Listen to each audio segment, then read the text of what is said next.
Pemirsa, gorong-gorong jalan penghubung Prabu Mulih Pali yang berada di Kelurahan Gunung Kemala juga mengalami kerusakan akibat tergerus air sungai sehingga membuat jalan terancam putus.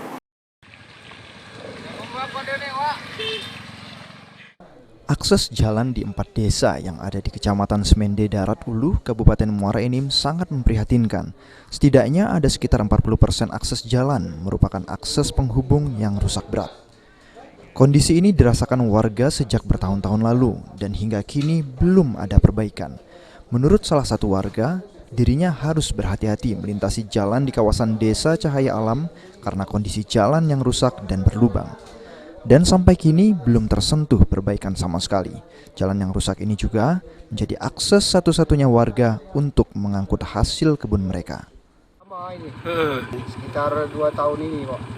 Kalau segi pengangkutan ya susah lah kalau jalan saya ini, Pak.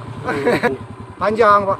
Dari Data Libar itu sampai sini, sampai ke dekat pesantren Aizal ini, supaya pemerintah tuh istilah memikirkan masyarakat. Dengan kondisi ini, warga inginkan pihak terkait harus segera melakukan perbaikan dan pembangunan jalan alternatif di seluruh Kecamatan Semendo, karena kecamatan ini berada di paling ujung bumi Serasan Sekundang dan sering terjadi bencana longsor. Mardiansa, PAL TV.